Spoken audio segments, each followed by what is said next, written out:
जय जगन्नाथ मो ना चिन्मय आप देखुं 32 स्टडी देखो आपंकर livestock inspector forester forest guard रो जो एग्जाम होता तार कटअप विषय में आम डिस्कसन करवा कटअप माने एटा वीडियो टी बनइबार मोर उद्देश्य यही कि आपण माने वाकिंग आपण माने प्रैक्टिस करेंगे कि नहीं जो माने इंटरेस्टेड अच्छा से देखिपारती अदरवाइज स्किप कर जापारती यहाँ केवल से जो मैंने वाकिंग प्रैक्टिस करेंगे कि नहीं जो बॉर्डर स्कोर आसूसी से प्रैक्टिस करेंगे कि नहीं से ये वीडियोटी डेडिकेटेड। तो चैनल को जब सब्सक्राइब करना मोर अनुरोध आपण पाखे चैनल को सब्सक्राइब करने सांग मान पाखक शेयर करदे। तो चलतु स्टार्ट करुचे वीडियो। ये देखिपे मो कम्युनिटी गोटे देती आपर केते अटेम्प्ट कले आपण मैंने तो ये आपर अच्छी 80 रु कम 80 रु 100 100 रु 120 120 रु 150 तो बहुत पिला मारी 24% पिला मारी 120 रु 150 केते अटेम्प्ट कले मु कही केते मार्क रोची नेगेटिव पर सेपरी मु कही ना बिकज सेपरी भी आपण मैंने कही पारिबे नाही कि आपण मानकर केते मार्क रहिबो मे भी 100 रु 1-2% पिला कही पारंती समस्ते कही पारिबे नाही कि केते मार्क रही पारिबो बिकज देखो आपण मानकर क्वेश्चन तो मिलू ना आपण मानकर ऑनलाइन एग्जाम देले क्वेश्चन मिलू ना तो आपण माने केते भूल कले ठीक कले से तो आपण माने किछि भी जत्ते भी भल स्टूडेंट हो ना कहीं कि आपण मानकर 4-5टा तो भूल हबार ही अच्छी 4-5टा तो भूल अति कम रे हब ही हब देखो यहाँ पीओ ठू भी टी ऊपर माने भल क्वालिटी रे क्वेश्चन आसीला पीओ ठू भल क्वालिटी रे क्वेश्चन आसीला जेहेतु तेणु यहाँ कटअप आपण मानकर टी पीओ ठू कम जीवार ही जीव वैकेंसी कम हो पारे बट पीओ टू कटअप कम जीव ही जीव बिकज पीओ टू स्टैंडर्ड यार भल थिला मु कहबिनी मैथमेटिक्स स्टैंडर्ड खराब थिला देखो मैथमेटिक्स 20 क्वेश्चन मु कहूची समस्ते करें इजिली पूरा इजी थिला मैथमेटिक्स 20टा क्वेश्चन पूरा इजी थिला 20टी क्वेश्चन जदि छाड़िबा ताहाले आपण मानकर 5टी क्वेश्चन आपण मानकर माने करने जो मैंने ठीक पढ़ी से मैंने 5टी क्वेश्चन ही अटेम्प्ट करें अदरवाइज करें ना बिकज 5टी आपण मानकर ठीक लेवल रे क्वेश्चन थिला आ 20टी क्वेश्चन समस्ते करें एपरी क्वेश्चन थिला मैथ रे कहबा जदि आउ देखंतु आपणकर जो ओडिया थिला इंग्लिश थिला ओडिया इंग्लिश रे भी आपण मानकर 5टी क्वेश्चन आपण मानकर थिला पूरा कहीपर आम मॉडरेट रे थिला तो आपण माने समस्ते करें ना तापर आउ जदि कह 50% आपण मानकर कौ शिफ्ट रे केमिति आसी कही हब ना तो कौ शिफ्ट रे मध्य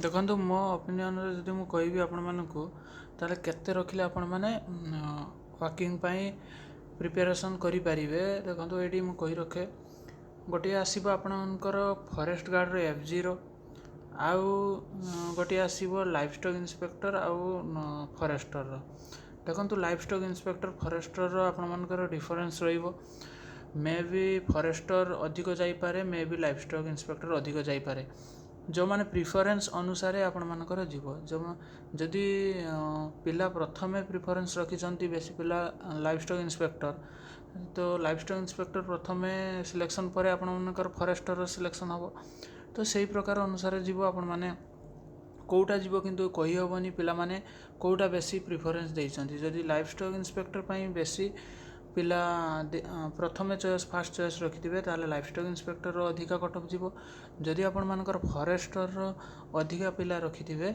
ताले फॉरेस्टर रो अधिका कटअप जीव तापर लाइफ स्टॉक तो ए दुटा भीतर भेरी करिवो प्रथमे लाइफ स्टॉक हे पारे मे भी तापर फॉरेस्टर हे पारे तापर जाई आसीबो फॉरेस्ट गार्ड तो फॉरेस्ट गार्ड पिला लाइफ स्टॉक इंस्पेक्टर फॉरेस्टर से माने केवल साइंस पिला ही पकई पारिबे फॉरेस्ट गार्ड सब पिला पकई पारिबे या थिला आपण मानकर तो फॉरेस्ट गार्ड रो कटअप कम जीवो बिकॉज आपण मानकर फॉरेस्टर लाइफ स्टॉक इंस्पेक्टर नेला परे जहा आउ 1600 समथिंग पिला आपण मानकर फॉरेस्ट गार्ड पई नियुक्ति हेबे तो आपण मानकर पाखापाखि 3 गुणा कैंडिडेट निया जीवो तो 3 गुणा जदि कैंडिडेट निया गला 3 टाइम्स जदि कैंडिडेट निया गला ताले आपण मानकर जो 1600 पोस्ट अछि तो 1600 समथिंग अछि तो 5000 आमे भाबी नेले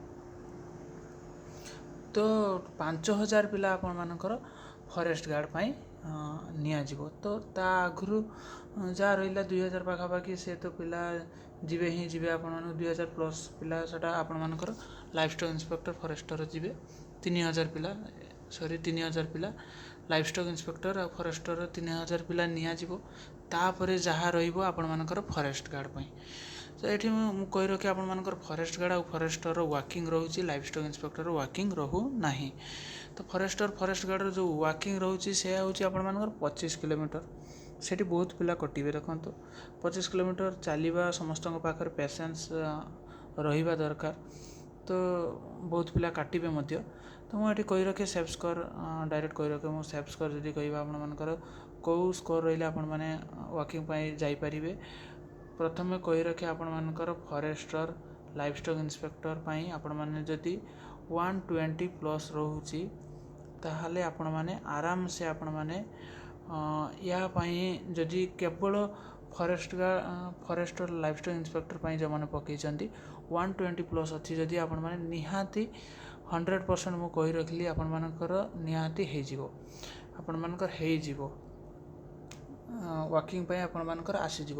କଟ୍ ଅଫ୍ ମେ ବି 125 ପର୍ଯ୍ୟନ୍ତ ବି ଯାଇପାରେ। ଯଦି ଆପଣମାନଙ୍କର 115ରୁ 120 ଭିତରେ 115ରୁ 120 ଭିତରେ ଅଛି ଆପଣମାନେ ଲାଇଭଷ୍ଟକ୍ ଇନ୍ସପେକ୍ଟର ଫରେଷ୍ଟର ଯଦି ପକାଇଛନ୍ତି 115ରୁ 20 ଭିତରେ ଯଦି ଅଛି ୟୁଆର୍ ପିଲା ତାହେଲେ ଆପଣମାନେ ନିହାତି ଆପଣମାନେ ଯାଆନ୍ତୁ। ଆପଣମାନେ ୱାକିଂ ପାଇଁ ପ୍ରାକ୍ଟିସ୍ କରନ୍ତୁ। ଆରାମସେ ଲାଇଭଷ୍ଟକ୍ ଇନ୍ସପେକ୍ଟର ଫରେଷ୍ଟର ହେବ। ଫରେଷ୍ଟ ଗାର୍ଡ଼ର ମୁଁ କହିବି ଫରେଷ୍ଟ ଗାର୍ଡ଼ର ଆହୁରି କମ୍ ଯିବ।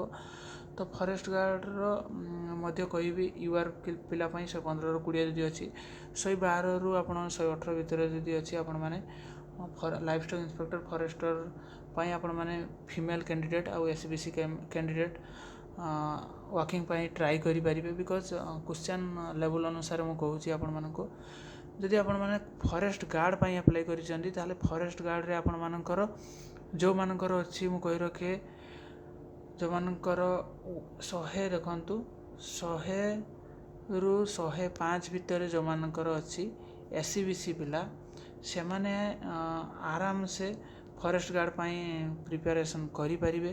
SBC ପିଲା 105ରୁ ଆପଣମାନଙ୍କର 110 ଭିତରେ ଯେଉଁମାନଙ୍କର ଅଛି UR ପିଲା ତ ଆପଣମାନେ ଆରାମସେ ପ୍ରିପାରେସନ୍ କରନ୍ତୁ। କିଛି ଅସୁବିଧା ନାହିଁ। ଆରାମସେ ଆପଣମାନଙ୍କର ହେବ। 105ରୁ 110 ଯଦି UR ପିଲାମାନଙ୍କର ଅଛି SBC 100ରୁ 105 ଭିତରେ ଯଦି ଅଛି ଆରାମସେ ପ୍ରିପେୟାର କରନ୍ତୁ। ଆଉ SC ST ମଧ୍ୟ କହି ରଖି SC STରେ ଯଦି ଆପଣମାନଙ୍କର SCରେ ଦେଖନ୍ତୁ SCରେ ଯଦି 90 ପ୍ଲସ୍ ଅଛି ଆପଣମାନେ ପ୍ରିପେୟାର କରନ୍ତୁ। ଆଉ STରେ ଯଦି ଆପଣମାନଙ୍କର 80 ପ୍ଲସ୍ ଅଛି ଆପଣମାନେ ପ୍ରିପେୟାର କରନ୍ତୁ, ଛାଡ଼ନ୍ତୁ ନାହିଁ। ଫରେଷ୍ଟ ଗାର୍ଡ଼ ପାଇଁ ମୁଁ କହି ରଖୁଛି ଫରେଷ୍ଟ ଗାର୍ଡ଼ ପାଇଁ। ତ SBCରେ 100ରୁ 105 ଭିତରେ ଯଦି ରହୁଛି ଆପଣମାନେ ପ୍ରିପାରେସନ୍ କରନ୍ତୁ। 100% ଆପଣମାନଙ୍କର ୱାକିଂ ପାଇଁ ଚାଲି ଆସିବ। ଆପଣମାନଙ୍କର ମେସେଜ୍ ଆସିବ ଯେ PET ପାଇଁ ଆପଣମାନେ ଏଲିଜିବଲ୍ ଅଛନ୍ତି। ଯଦି UR ଅଛନ୍ତି 105ରୁ 110 ଭିତରେ ଯଦି ଫରେଷ୍ଟ ଗାର୍ଡ଼ ରହୁଛି ଆରାମସେ ଆପଣମାନଙ୍କର ଆସିଯିବ। କିଛି ପିଲାମାନଙ୍କ ପାଇଁ ଅଧିକ ବି ଲାଗିପାରେ, କିଛି ପିଲାମାନଙ୍କ ପାଇଁ କମ୍ ବି ଲାଗିପାରେ। ଦେଖନ୍ତୁ ଏକ୍ଜାକ୍ଟ କହିବା ତ ପସିବୁଲ୍ ନୁହେଁ, ବଟ୍ ମୁଁ ଯାହା କହିଲି ଆପଣମାନଙ୍କର ଏକ୍ଜାମ୍ ରେଜଲ୍ଟ ବାହାରିଲା ପରେ ଆପଣମାନେ ଥରେ ଚେକଅପ୍ କରିପାରିବେ। ଏଇ ଭିଡ଼ିଓଟିକୁ ସେଭ୍ କରି ରଖନ୍ତୁ, ଦେଖିପାରିବେ ଏଇ ଭିତରେ ଭେରି କରୁଛି କି ନାହିଁ। ସେତେବେଳେ ଡିସଲାଇକ୍ ଦେବା ପାଇଁ ଯଦି ଚାହୁଁଥିବେ ଡିସଲାଇକ୍ ମଧ୍ୟ ଦେଇପାରିବେ। ତ ଦେଖନ୍ତୁ ଚ୍ୟାନେଲକୁ ଯଦି ସବସ୍କ୍ରାଇବ୍ କରିନାହାନ୍ତି ଚ୍ୟାନେଲକୁ ସବସ୍କ୍ରାଇବ୍ କରି ରଖନ୍ତୁ, ଯାହାଫଳରେ ଟାଇମ୍ ଟୁ ଟାଇମ୍ ଯାହା ବି ଅପଡ଼େଟ୍ ଆସିବ ମୁଁ ଆପଣମାନଙ୍କର ପାଖରେ ପହଞ୍ଚାଇବି। ଆପଣମାନଙ୍କର ଏଇସବୁ ଡାଟା ନେଇ ମୁଁ ଏଇ କଟ୍ ଅଫ୍ ଭିଡ଼ିଓଟି କଲି, ଯାହାଫଳରେ ଆପଣମାନେ ଆଜିଠୁ ୱାକିଂ ପାଇଁ ଆପଣମାନେ ପ୍ରିପାରେସନ୍ କରିପାରିବେ। Thank you for watching this video. ଜୟ ହିନ୍ଦ।